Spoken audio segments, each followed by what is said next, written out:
This comes from the great Defo Lama. It's the bets you don't make, the chances you don't take, that can compromise an otherwise incredible life, my friend. The only way to get your morning started is with Defo, joined by Lubie, right here on The Defo Show.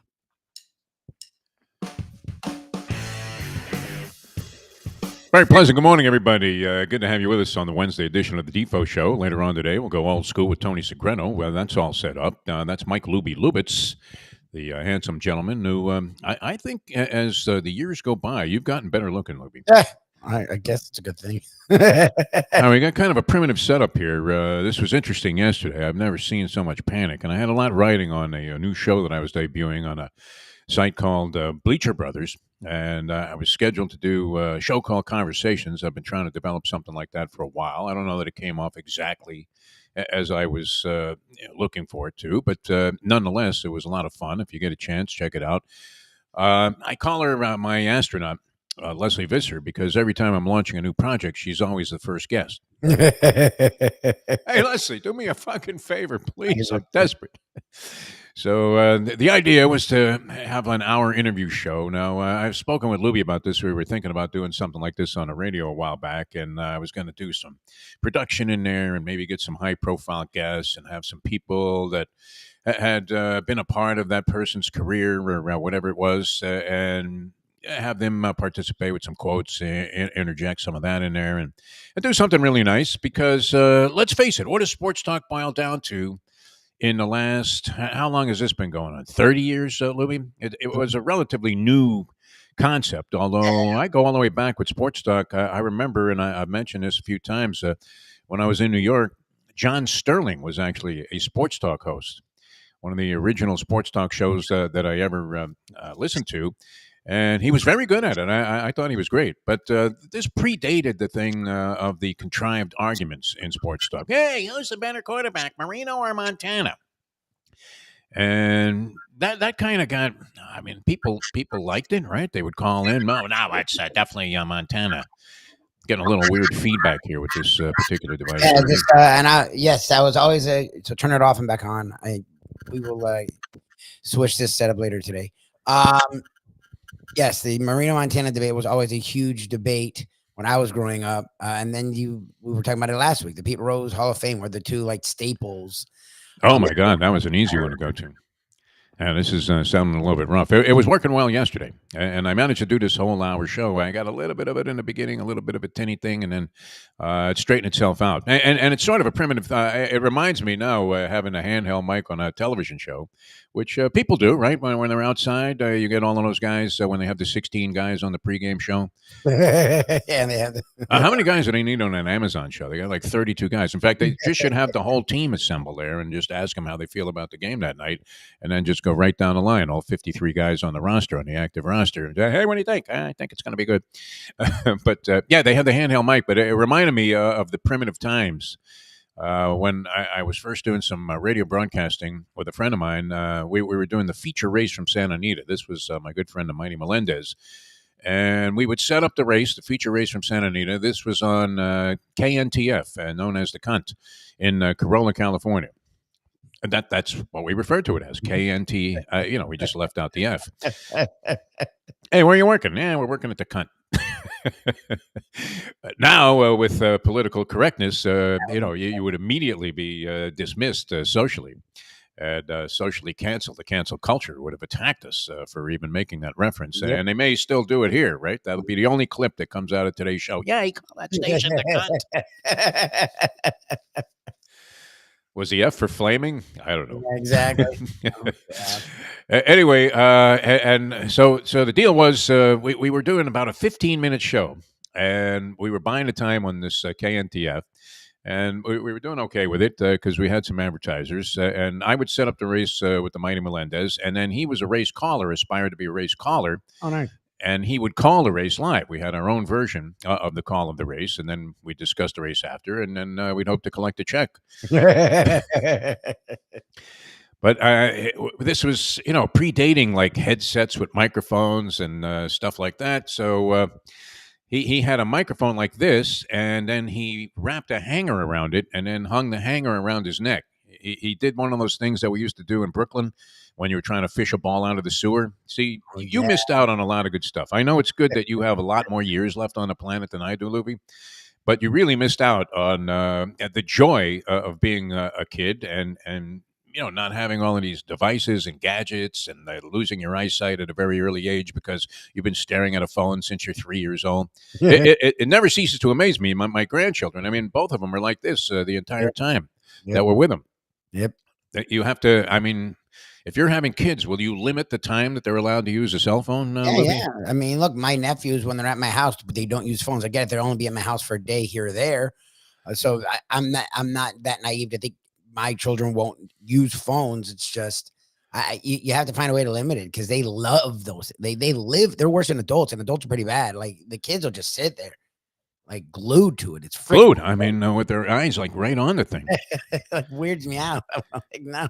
I remember your mother used to. Well, I mean, when I was a kid, she'd yell, "Don't get so close to the television set; you'll ruin your eyesight." Yep, go blind. So anyway, yeah, he hung. We used to fish balls out of the sewer. A ball would go down the sewer, and you didn't have the money. It was like 15 cents for another pimple ball or a Spalding.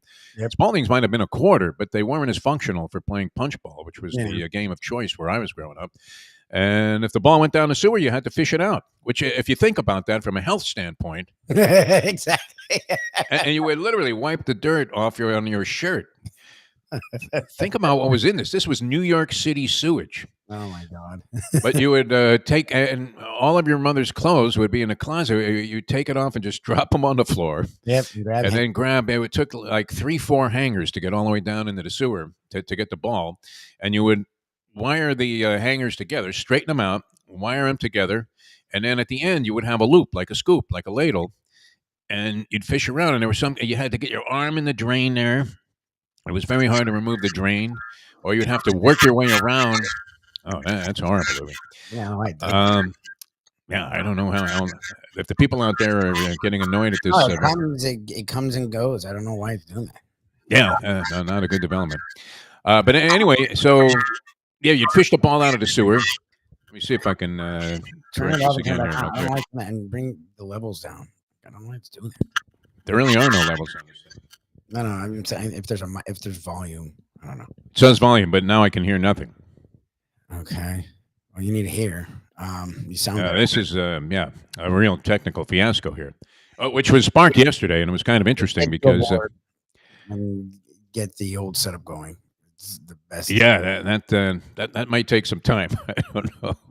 I'm going to find somebody that can do it because I think I blew out both of those boards when I plugged in the other battery. So no, we're not touching this board. We have a board with a battery. They go hand in hand. The board you have is getting sent away somewhere because there's some kind of fucking glitch with it that it's like actually overpowering and blowing things out. So we will after this show, before any other. Well, I know you want to do your other thing, but I would reach out to Ken, and we will get. Ken has another. He has another one. Oh, very good. Board. That was my plan for you. Is to we don't use that board. It's big as fuck, but it works from what I know. Okay. Well, I mean, anything that's functional that'll get us back on track. A good mic into that board. And then there's nothing worse, in my opinion, than discussing technical issues on the air. Yes, and going, that thing's spelled right. I see you got the wrong sponsors there. Never a big fan of that. You always have to act like everything's going fine, right? You're supposed to. But sometimes it becomes overbearing. Now it seems to have been corrected a little bit. I have it on a very low setting here. Hopefully, we're getting the volume that we need here, so you guys can hear us. So let us know in the chat line if this is sounding okay. You sound fine right now. Yeah. So anyway, Melendez used to take a mic like this, and then he would wrap the hanger around it, and then put it around his neck, and that that kind of served as a mic stand back then. And he would call a race, and I was also reminded yesterday, speaking of primitive stuff that you used to do when we first started getting into the business, and now you're frozen, Lubie, but with a great look on your face. Wow, you were frozen salad with one of the great smiles I've ever seen you exhibit. With a smile. This is a real fuck up. Is this part of this whole Milton thing? I don't know. Yeah, maybe. I think it's on us. This one's on us. Probably. And what are we gonna get in terms of impact on that? What, 40, 50 mile an hour winds? Is that what they're talking about? The professor was worrying about canceling Trivia Thursday, and I was like, I don't I don't know. I thought we're not going to get this at all. I get it. It's a big enough storm, and we're not that far from the West Coast that we could get weather from it, I guess. But Well, it kind of jogged a little bit south now. The I guess area. I don't want to call it a target area, but the area of biggest impact was Tampa. Was just going to be mowed down, and now Tampa's sort of in the top part of the cone of death, and Sarasota is the bullseye. So that could have some impact on us a little bit anyway, because you know what it's like. Helene was 400 miles away, and we still were getting 30, 40 mile an hour winds. You know, it was weird, too. You know how they have, speaking of crawls, they have the crawl of what the weather's going to be in the various cities when you watch the news, local news in the mornings. Yeah. And they show the weather and what it's going to be, and they have the little symbols, and sometimes it's lightning, sometimes it's rain, sometimes it's a big sunshine ball. They had tomorrow with all sunshine everywhere across South Florida. Interesting. Isn't that thing supposed to hit at like 2 a.m. tomorrow? It's supposed to be tomorrow. Like that's the day we're gonna get it. Yes. How the fuck is that going to happen? Where today it's going to be raining, and tomorrow is going to be clear as a bell. I think they might have needed to make an adjustment there, just like we need to with our equipment here. But anyway, a lot of stuff to get to here on the program. You have to improvise sometimes. That's the whole essence of what I'm trying to communicate here. Every now and then you just have to improvise. And yesterday was wild because you had given me this other microphone, which worked fine. And then what happened? There must have been a fiasco there at the Lubitz household. Microphone. I was never supposed to give you that microphone. I forgot what was what, and I grabbed and gave you the other one, and then it started working for you. So I was like, all right, fuck it. We'll let you use this until we get things organized. But I forgot Shirley, it's actually her microphone, and she uses it to do her content, and that left her with no microphone. This one doesn't even work with her computer. Oh, yeah? That one does. So it was like, okay, that's fun.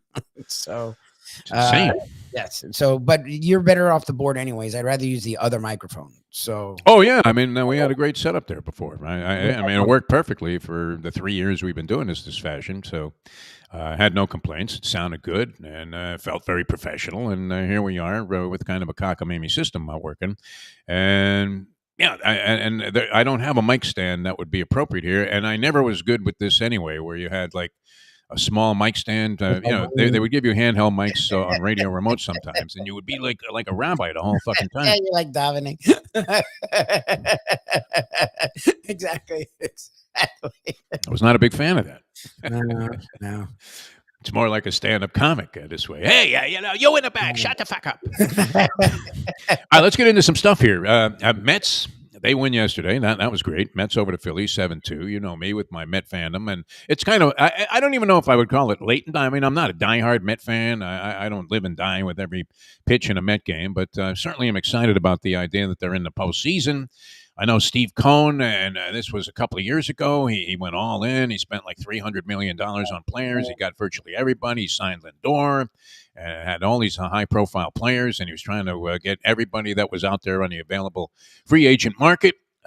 Supposedly, there may even be some interest in them snaring Juan Soto as he enters free agency after this Yankee season, which could end a lot sooner than people thought, with Kansas City now hosting 2 games. This will be a great day in Major League Baseball. It's one of those days that you absolutely love if you're a baseball fan, because you have all 4 series back in action today.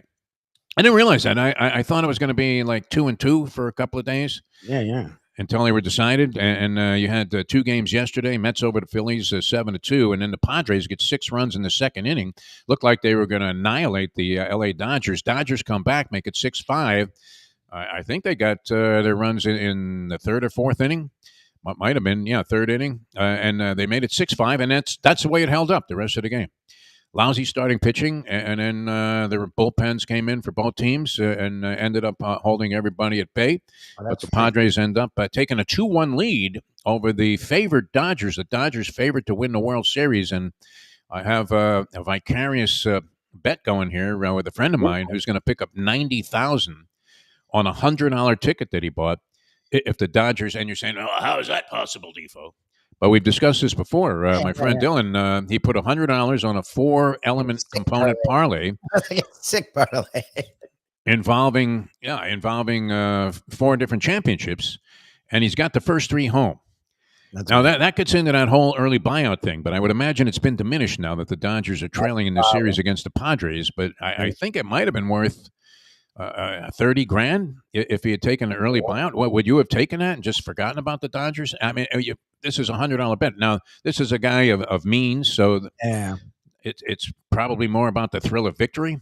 Than it would be necessarily the cash, but I don't care how rich you are. 30 grand is a nice piece of change to pick up on $100 bet, isn't it? When do you do that? I don't know. Like I would have nebbished it and I don't. I would have hit the send button on the cash. It just such a weird sport, man. And the Dodgers it's between the Dodgers and Yankees, and now both are in tough series. You have a chance to get 30 grand and get away from the baseball playoffs. The baseball playoffs are such a fucking crapshoot. Like they scare the living shit out of me. I would definitely, yes, it's 90 grand or zero. Like at least you get 30 out of it. Oh my God. What isn't a crapshoot in sports anymore? What can you really determine? Yeah, you're not wrong. NFL's fucking weird now. The 12 teams in the baseball postseason, all of them you would have to have accorded a chance of, especially after what happened last year. Look, Arizona was 151 to win the World Series at the beginning of the season, and they ended up losing. But you also had Texas, who was nowhere this year, and those two teams contested the World Series last year. So there were none of the glamour boys in there, and anything can happen in any sport, as we've seen with parity. Just look at what's going on in the NFL right now, and even in college football, where this was always a point of stress for most sportscasters here in town, and it will be a rarity, wouldn't it? Where you have the two teams that everybody's focused on. The Miami Hurricanes, of course, at 6-0, ranked number. Are they ranked sixth in the country? Sixth, yeah. I mean, all sixth in the country. Okay, they're undefeated. That's amazing. Without doing anything of any great significance. I mean, looking like they were imperiled in almost every game in the last few weeks. At least the last 2.5. I mean, USF game by the fourth quarter they dominated, but the VT and the Cal game. VT almost beats them. Cal almost beats them. South Florida was in the game for a half before they pulled away, and they're ranked sixth in the country. Yeah, pretty incredible. All these other teams lost, so at least they're finding a way to win. I mean, that's the name of the game, as they say. Both the Hurricanes, though, and the Dolphins, who, of course, there's much anxiety about.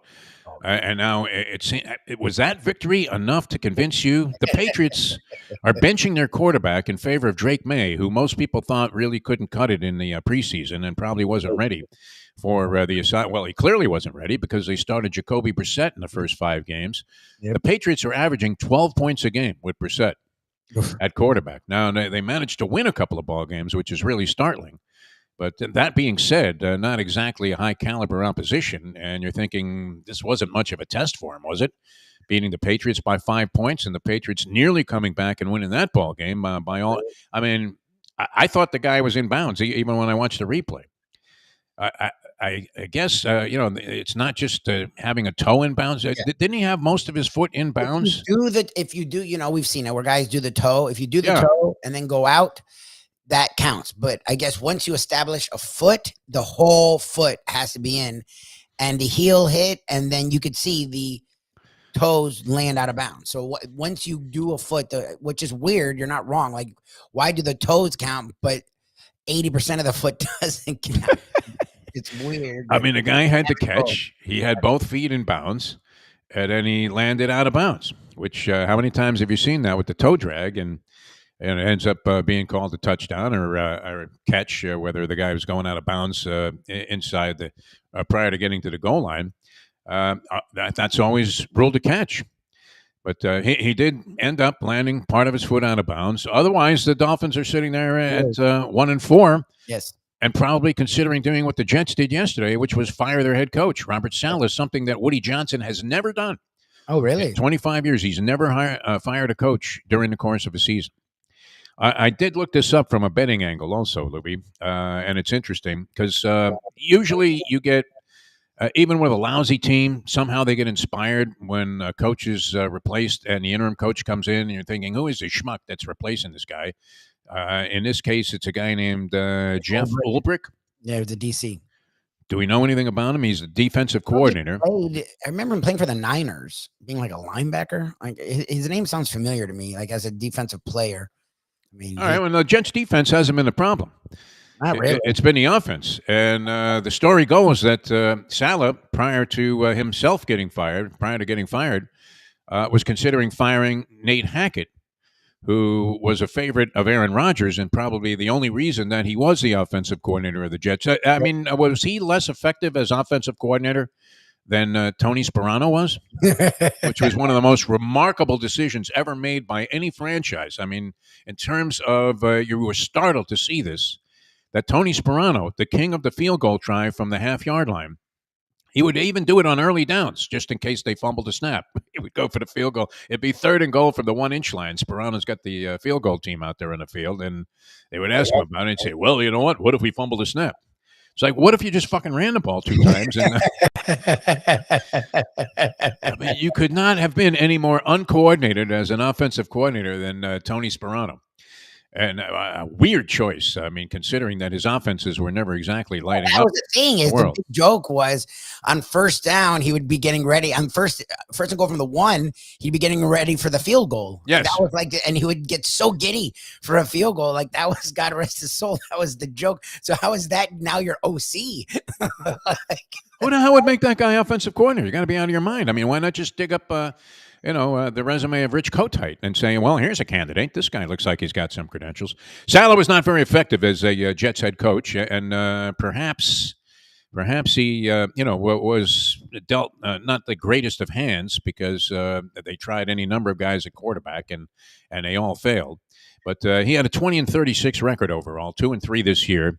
Woody Johnson said, well, we have all this talent and we should be doing better. And he's probably right about that. That's not the first time a guy's been fired in the immediate aftermath of a bad game in London, because we saw that with Dennis Allen, who, if the Saints go down this week, you would have, when the Saints go marching in.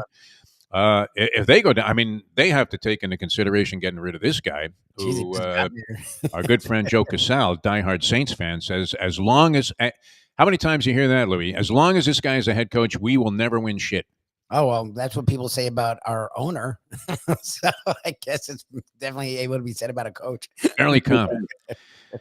So I would think, you may be onto something. I'm not one that after every loss I'm calling for everybody's job. No. Yet at the same time, I don't believe in just endless continuity being the way to go. Look, Dale Talon was a very respected guy in hockey.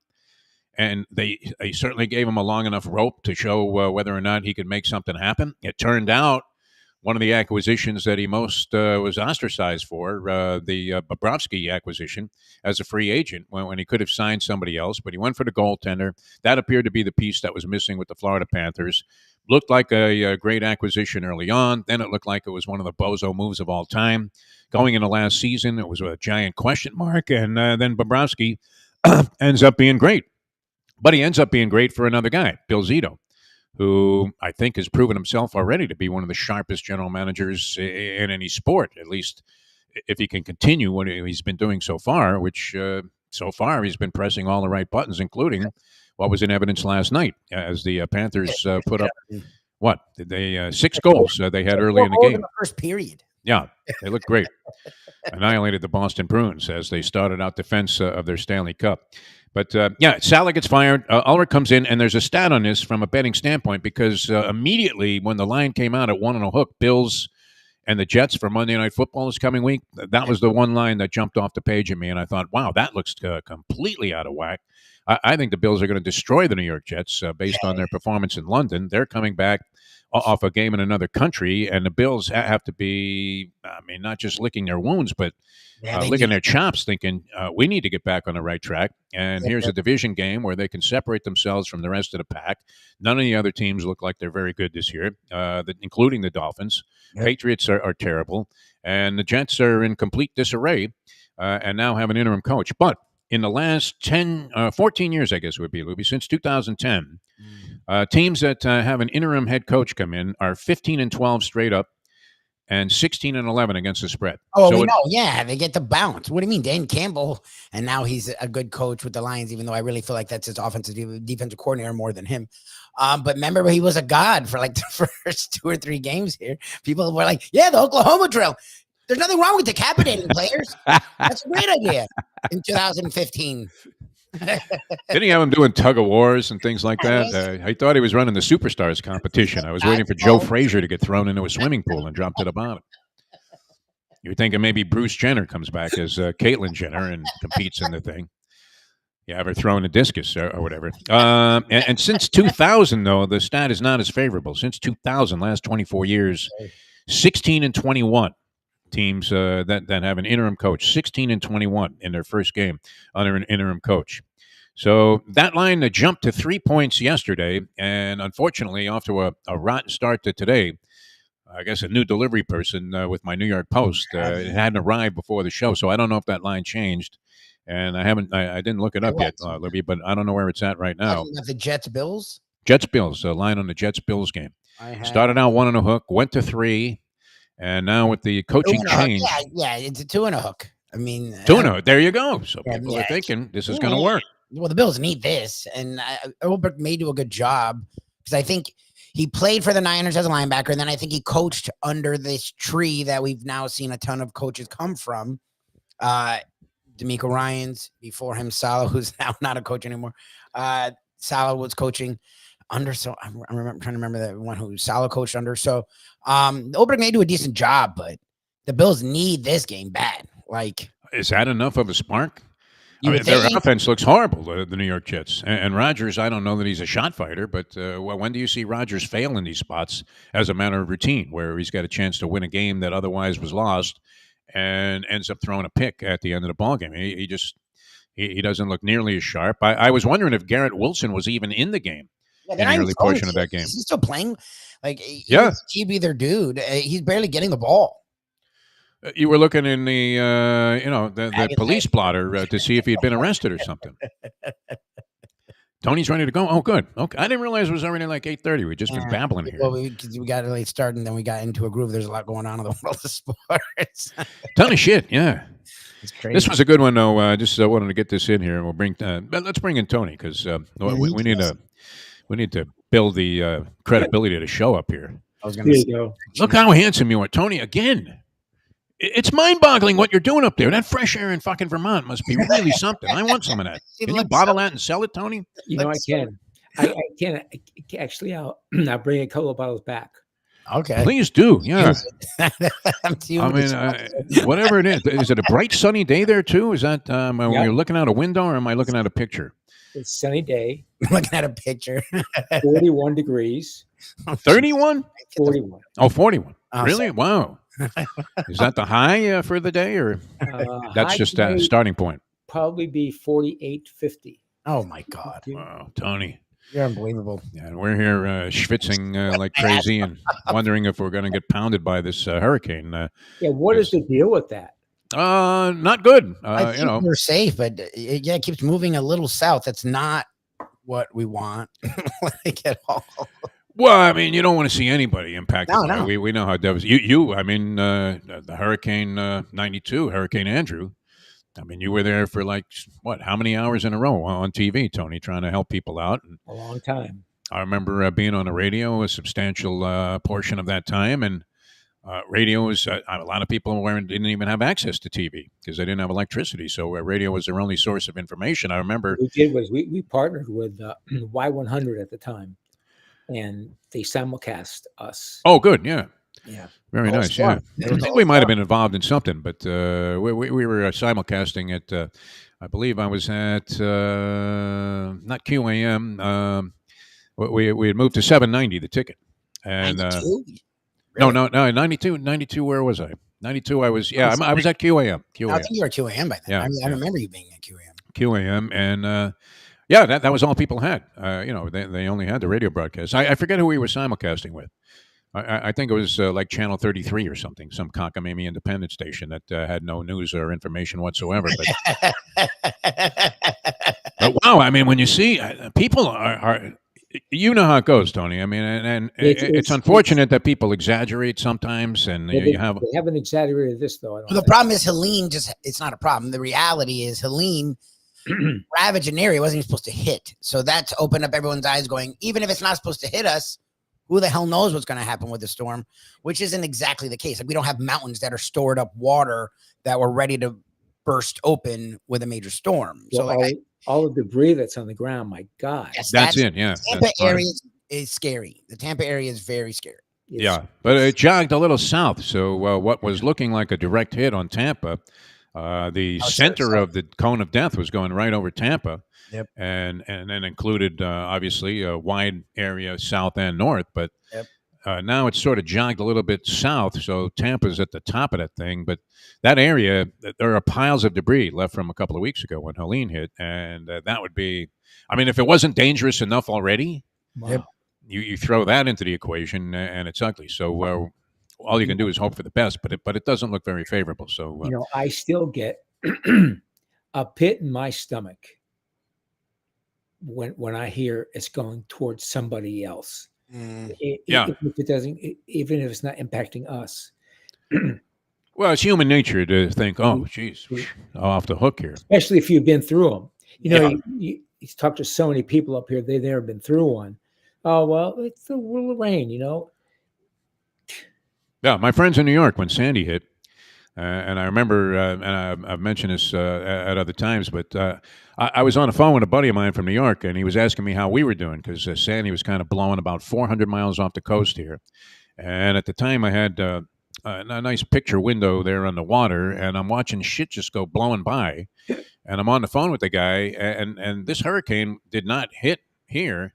And supposedly then, the theory was that it was the forecast was it was going to hit maybe in the Northeast somewhere around the New York area, which it did.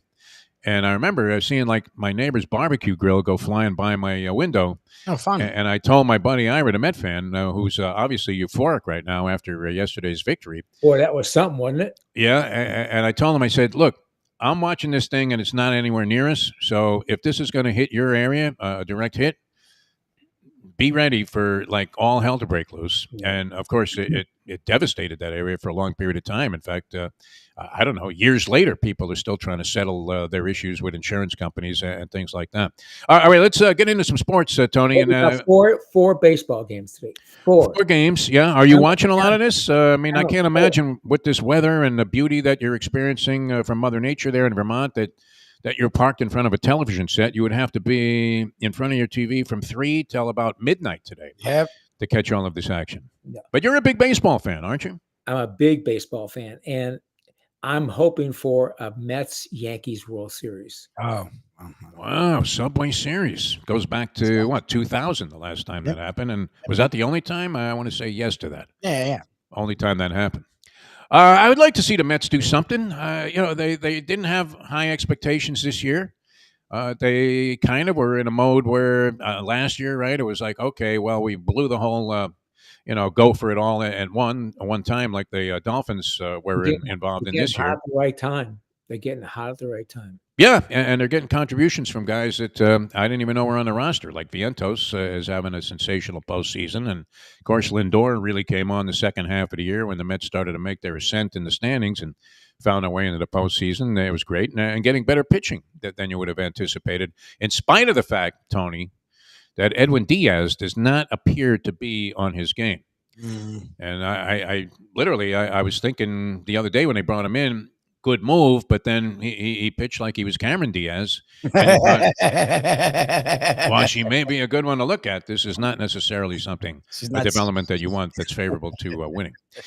We got to get a couple of words in here, Tony, so let's do that, and then we'll come back. We'll talk about all the things that are going on, because I'm glad you're with us, because you can really help us with the anatomy of a double bye week.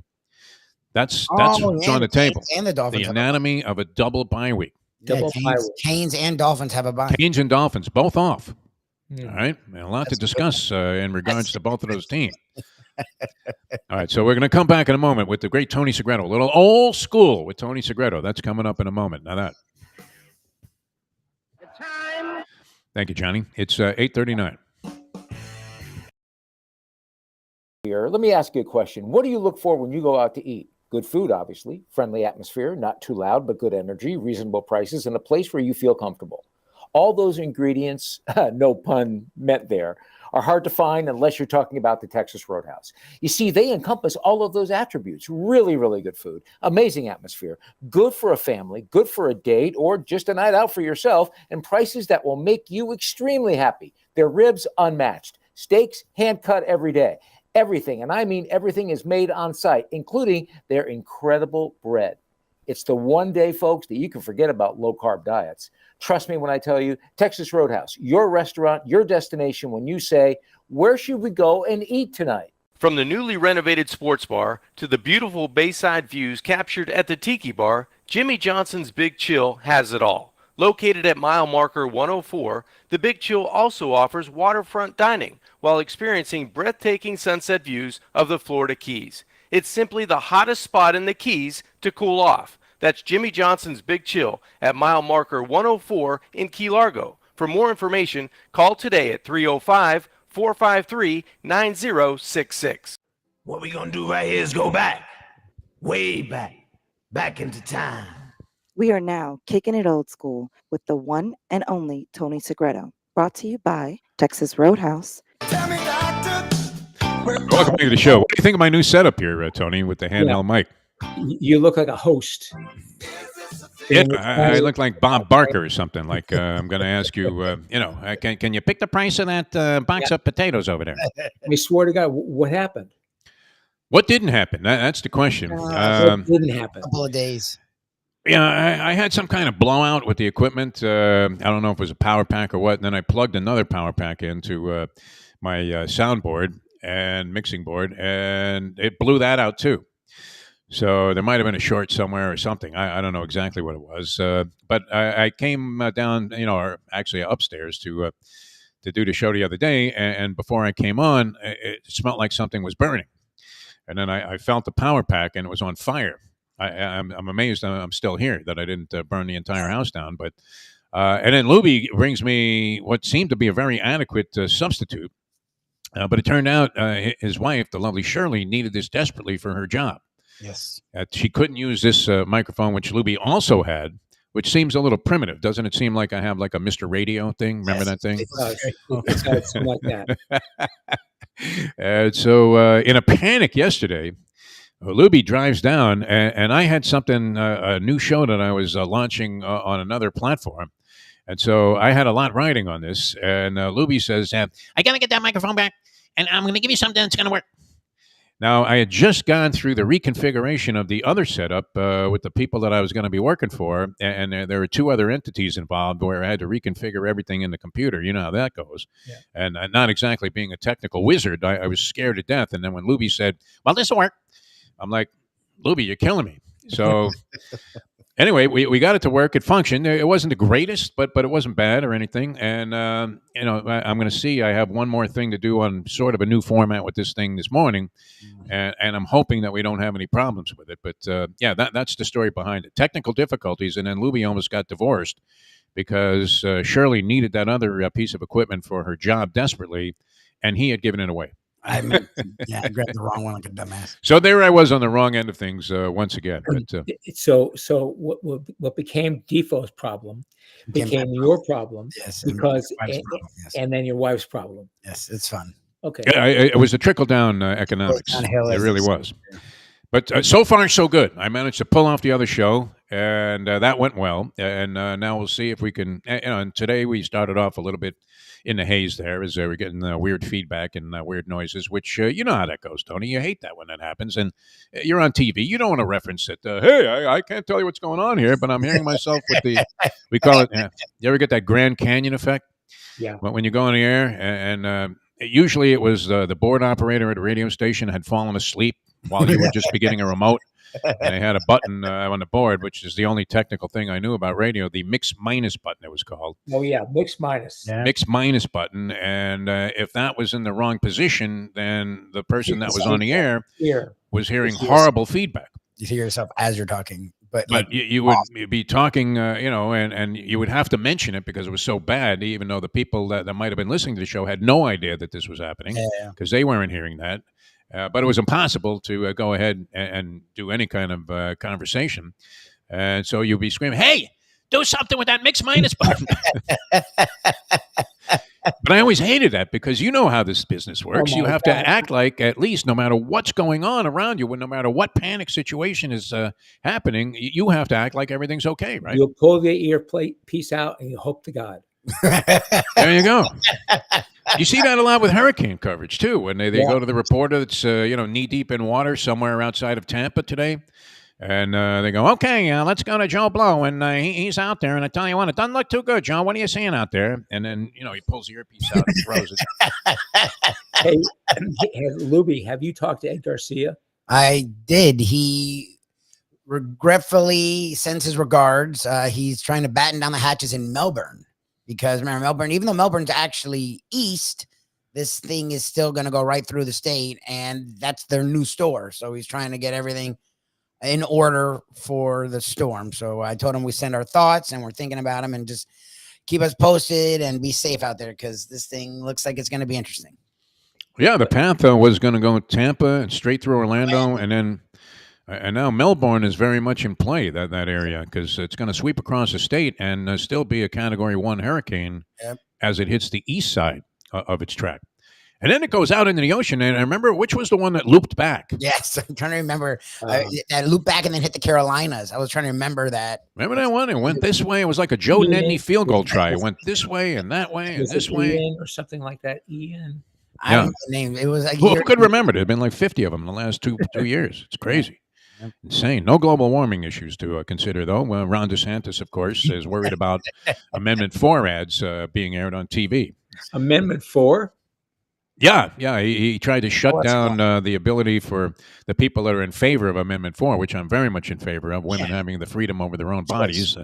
And, so a yes vote is an essential on that. Yes. And he was saying that they should not be allowed to air those commercials for Amendment 4 and the advice to go ahead and vote yes on it because it violated some obscure health standard that he applied to advertising on TV. He failed. They voted him down because he's a fucking psycho and the commercials are going to air. But how nuts is this state, Tony? We've lived here forever. My God. All right, let's get into some stuff. So did you ever have, I don't know if you were doing a lot of radio when the Dolphins were having a bye week, but I remember when the bye week was first instituted in the National Football League, that was a big source of discussion on sports talk shows. Hey, you think it's good that they got the bye early in the season? I really like to see them get it later in the year. And there's no reason. There was no data behind that. Yeah. We call that anatomy of a bye. Like what's good? I don't know. I don't think it's good. I think it's a good thing in the league with 17 games. They probably should only play every other week the way we're seeing injuries stack up and concussions. But so what's your view on it? I mean, here we are. We have a football team, the Hurricanes, ranked 6th in the country. But are they the most unimpressive 6th-ranked team that you've ever seen? I don't get it. Well, I do get it. But what do you get? What do you get? What is yours? What are you seeing, Tony? What are you hearing? What are you seeing? I'm not hearing anything. Nothing? Oh, Jesus. Is that bad or good? You have your finger on the pulse of everything that goes on at various schools around the state. But I'm seeing a team that just wins. Yeah. Just by the skin of their teeth. Just wins. And if you get enough of them, you're 6th in the country. Yeah. If you get enough of them and stay clean, you're 6th in the country. Yeah. And then you find out you're in the playoffs and boom, you're out. So, it doesn't surprise me that they're 6th in the country. It does surprise me that their bye week is so early. Well, I played 6 games. I mean, it would be appropriate. Some college teams, don't they sometimes have like 2 bye weeks during the course of the season? Yeah. And the Dolphins, I don't know. I mean, they were extremely unimpressive in their win. I'm not sure what this does for them, except maybe accelerates the fact that Tua might be able to come back and be a bigger part of the season or play a game earlier. But then get hurt again. You really see that? Yeah, it's kind of sad to think along those lines. It's sad to think, but either that or he's going to play careful. And you can't play careful. Yeah, that's the reason why he did that run, right? Because the problem for him late in the season was he wasn't finding ways to win games because he wasn't running, and that was good. He was staying healthy. But then people were like, you have to take chances, So then he takes a chance and he almost dies. So I don't know. Look, the people that are waiting for Tua to come back and be the savior, I find interesting because I think any of us who are rational saw what happened after he was barely touched, and it's like it feels like the clock's ticking no matter whenever he plays. It's like Phillips. Look, the kid is a talent. Like he, as a pass rusher, is special. But UCLA to the Dolphins, the Canes, the 1 year he pulled the tool. He had the 1 year where he stayed healthy, got himself a top 16 draft pick, and then went back to getting hurt every year. Like it's sad for these guys, but it's pretty clear both of them have plenty of talent, but they just can't stay on the field. I agree with you. I agree wholeheartedly with you. And for Tua, man, I got sick. What? It's that cold. That's okay. As long as you look good, Tony, that's really all that matters in this business. You know that. Well, I want to sound good too, but yeah. For Tua, if he comes back and he gets hurt again, it's over. Yeah, he's done. Maybe. I don't know. These guys keep doing it. Huh? I mean, you look at guys from the past there. I mean, how many concussions do you think Joe Cap had during his career? We just didn't know about it. You think Sonny Jurgensen got hit in the head too many times? A bit of a wild man anyway. Frank Gifford, he must have gotten hit. Y.A. Tittle. Y.A. Tittle, he that classic picture of him bleeding and kneeling on in the field. Oh, yeah. That's an indelible impression. I will never forget that. And many depictions of that, including by the great sketch artist Robert Rieger, who had a terrific depiction of that I used to have in my room as a kid. And look, this is not necessarily anything new. If you look at who's more rugged than Josh Allen right now at quarterback, I mean, he is the Ben Roethlisberger in terms of toughness of quarterbacks. Takes off on these wild runs and swashbuckling pirate type of style, and doesn't care if you rarely see him slide. He gets knocked to the turf. I mean, this could happen to anybody at any time. Like you get a pass rush up the middle and gets a helmet in his chest, and what we saw his head bounce off the turf. I guess that's another reason why that line has been fluctuating. Because is there uncertainty? I'm not sure if there is about Josh Allen playing this week. That could be a huge factor in my best bet of my lifetime, which would be the Bills over the Jets. That's all I care about, Tony. Am I going to be able to make money off this? That's all that really matters. But huge consideration. I hate to see it. I don't want to throw in the towel on Tua Tagovailoa's career. I really don't. I wouldn't advise anybody to go out there and do themselves permanent harm to play football, especially since he has enough money to live the rest of his life without ever having to step on the field again. I dig the fact that, these guys are determined and it's a big part of their identity and they don't want to give it up. But at the same time, and remember what people said about Barry Sanders when he retired while still seemingly have a lot of shelf life left. He led the league in rushing. Jim Brown, same thing. People were like, oh, what kind of jerk, man? He has a chance to do something everybody dreams about, and this is what he does. And people resented him for stepping away from the game. The Ricky Williams. Ricky Williams, same thing. Like a week before camp, but like the Ricky Williams, he got freaking hammered, for just saying screw it. Yeah, remember Wannstedt ran him like 500 times that year? You're going to tell me this guy didn't have every reason to think that this is not necessarily something I want to continue doing, because overall it's not going to be good for my health. I just hate to think that, because I would like to see Tua distinguish himself as being one of the better quarterbacks that the Dolphins have had. And unfortunately, I don't know that he's going to get that chance. But there's a reality to it. Yep. There's a reality that he could get hurt again, and he's going to play careful. I don't care what you say, what he says, what the coaches say. Deep inside, you can't help but feel that I got to play careful. If I were Tua, that's what I think. Yeah. Well, what measure of optimism do you have for the Dolphins doing anything of significance this year? None. Zero. Tiny Segreto? Nurse. He's totally given up. I mean, I have too, but the ultimate optimist. I'm the king about South Florida sports teams, Tony Segreto, and you're throwing in the towel on this Dolphin team. I just think that they got to play for, position of a draft. Tony, wow. Mike McDaniel's fighting for his job. If you were a caller to a radio show, Lubie would have hung up on you. What would Hank have had to say about that? Lubie, would you have hung up on me? I probably would have agreed with you. Defo would have told me to hang up on you. I'm a realist. I mean, it doesn't look promising. It's amazing to me that these guys haven't been able, after a couple of weeks now without Tua, to at least raise the level of efficiency offensively above the point where 15 points is all they can muster up against a Patriot team that can't score at a women's prison with a fistful of pardons, as they say. How many one-liners you have today? We got a bunch of them. I don't know. We can go with this all day if you want to. You're holding the mic and you're ready to go. All of a sudden, I think I'm at the Comedy Store. Yeah. All right, guys, make sure you take care of your servers and tip your bartenders. Those checks will be coming out any minute now. Don't be afraid to look at them and leave a very generous amount of money in excess of the actual bill. All right, Tony. So you're going to be watching baseball all day, and now I know you're rooting for the Yankees. You love your New York Yankees. They, I mean, did they? I don't know. Did they make it out of this Kansas City series? You're saying yes. What does your buddy Bucky Dent have to say about this? He's concerned, and so am I. And they got to get Judge going. They got to figure out how to get him going. His stats for postseason are terrible. Yep, his career. I mean, his whole career.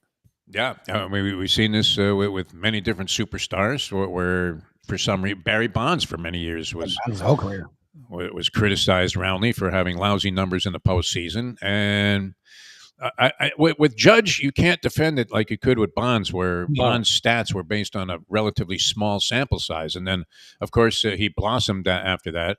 And had some sensational postseason performances, but to almost a World Series. Yeah, I tell you what, the Yankees pitching that doesn't overwhelmingly impress me.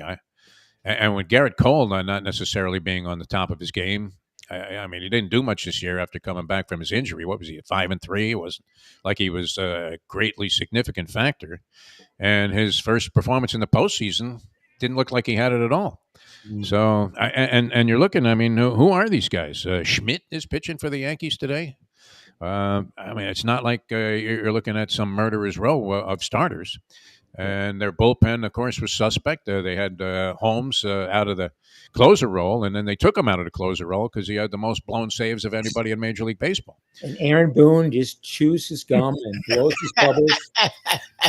Does Boone get canned if they lose this series? I mean, people have been screaming for this forever, Tony, and I think you've been one of those advocates also. Tony, he's got to go. He's got to go. Yeah, and Cashman too. I don't know that anybody's gotten a bigger free pass than Cashman during his career as a general manager. 25 years there. Oh, Jesus. And you know what? Assets, I mean, any amount of money to spend, they go and spend it. They better keep Juan Soto. They better keep him because he's the only guy that plays. He's been consistent, actually. Yeah. Mm-hmm.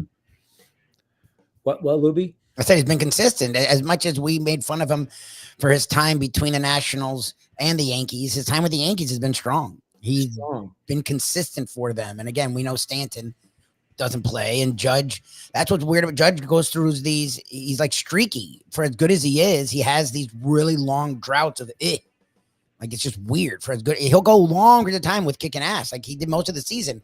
And then what was it, like the last month? He was just like fucking struggled, and now in the playoffs he's struggling. Like, it's just weird for a guy as good as he is.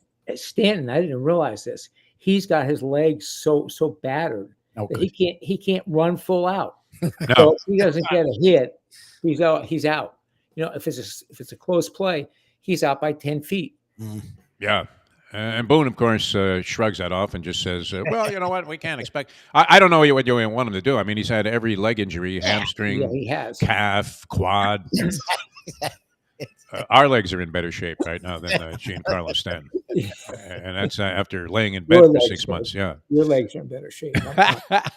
Are you still walking, Tony? What's going on? Are you out there in this fresh air? You have to be loving. That's got to be exhilarating, getting out there, 40-degree temperatures. And you do that 5-mile walk of yours every day? Yes, I do. Very nice. I do 2 miles here at the house because it's all up and down. Oh, yeah, you've got the hills too. Yeah. Oh, Jesus. I always found walking downhill was a lot easier than going up. Yeah.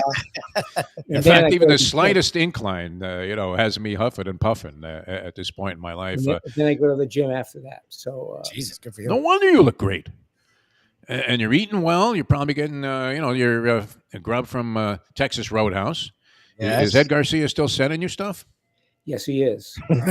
You treat Texas Roadhouse like it was Omaha Steaks, only they're better. He does. They just ship it to you. It's fantastic. There's no Texas Roadhouse in the vicinity of where you're Albany. Albany, New York. at? And how far away is that?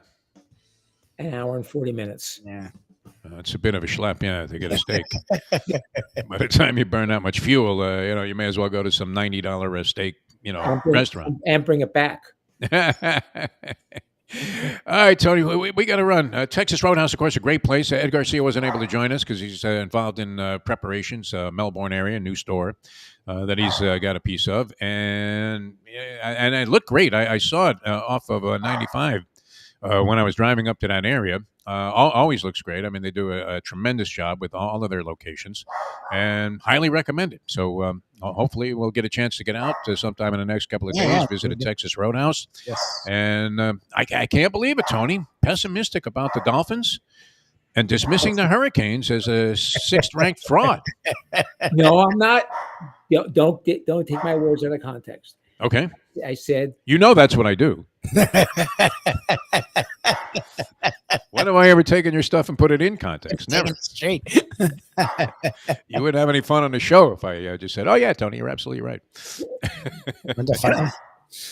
No, I find it surprising because you always inspire me because of your optimism. I'm optimistic about Dolphins, yes, but I'm optimistic about the Canes, yes, but the Dolphins, they need help. Yeah, they don't look good. They just, I don't know what happened to Tyreek Hill and Waddle. Non-existent. But should they not be able to at least help a little bit bail out a quarterback who you can't take disparaging shots at Huntley because, look, the guy was thrust into a really tough situation. He was. And it wasn't going to be easy for anybody to come in there and do that, although you're thinking, geez, why don't we sign Joe Flacco in the offseason? Yeah, exactly. Somebody that you knew could come in and where's Stroker? Where's Don Strock? How's he doing? Is he alive? I think he's alive. Still around? What are you speculating? No, he's alive. Don Strock, of course, he's alive. Okay. Where's he at though? I mean, couldn't he come in and help? He's in Miami Gardens. No, he's in Miami Lakes. All right. Well, he should be. He should be in Miami Gardens, helping the Dolphins out. You see the commercial with Dan Marino and Emmett. And Marino's working with his glasses and his huddle. Yeah.